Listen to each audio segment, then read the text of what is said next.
அனைவருக்கும் வணக்கம். வாழ்க வளமுடன். நான் உங்கள் பாலசுப்ரமணி. நம்ம இன்னைக்கு பார்க்குற தலைப்பு என்ன அப்படின்னு பார்த்தோம்னா, பத்தரை கரணம். கரணங்கள் 11. அதில் இப்போ நம்ம பார்க்கறது பத்தரை கரணம்.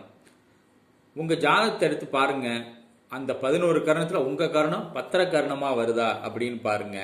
அதுக்கு அந்த கரணத்தை வச்சு நீங்கள் ஜெயிக்கலாம்.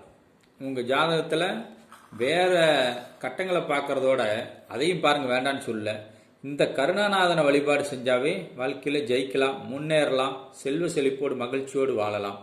பத்தரை கரணத்துக்காரங்க எந்த தெய்வத்தை வழிபடலாம், என்ன விலங்குகளை வழிபடலாம் அப்படிங்கிறதெல்லாம் நம்ம பார்ப்போம்.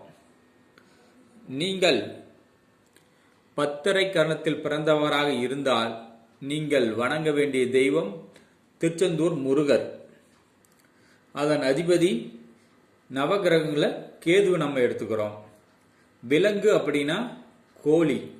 கோழி தான் பத்தரை கரணத்தோட விலங்கு.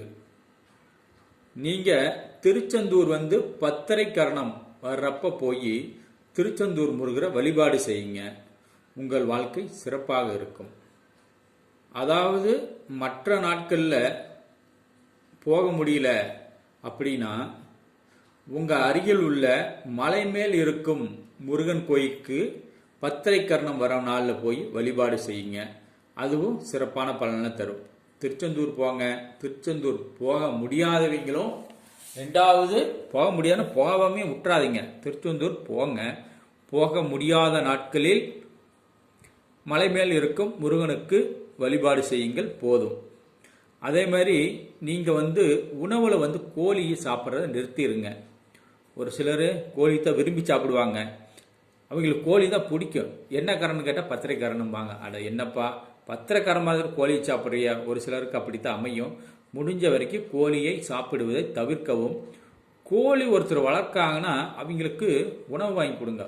உங்கள் வீட்டில் வளர்த்துற கோழிக்கு உணவு போடுறது அது வேற.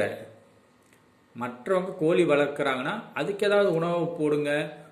உங்களுடைய பொருட்களை கையால் அள்ளி போடுங்க. அது மற்றவங்க கோழியாக இருந்தாலும் பரவாயில்ல, அந்த மாதிரி அள்ளி போடுங்க. அதுவும் உங்களுக்கு நற்பலன் தான் கொடுக்கும்.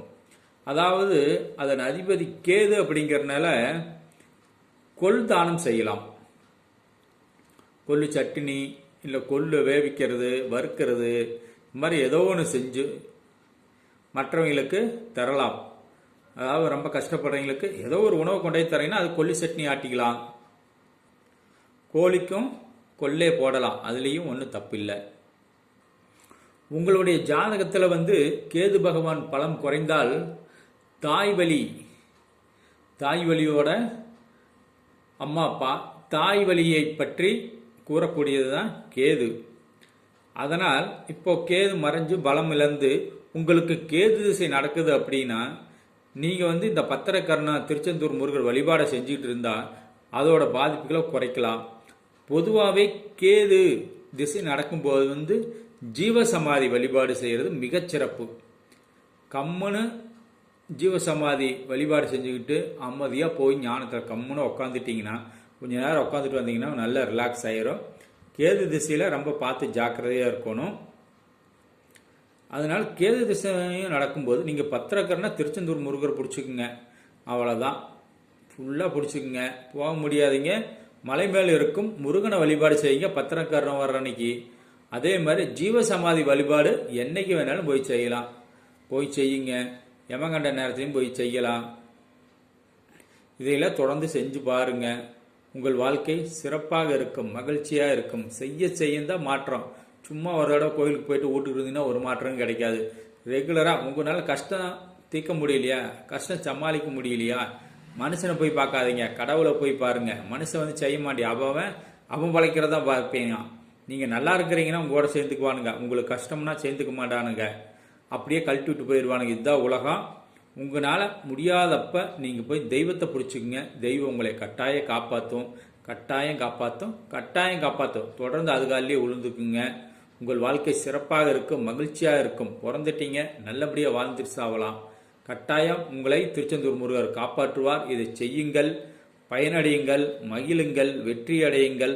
உங்கள் வாழ்க்கையை மகிழ்ச்சியாக வாழுங்கள். வாழ்க வளமுடன். நன்றி, வணக்கம்.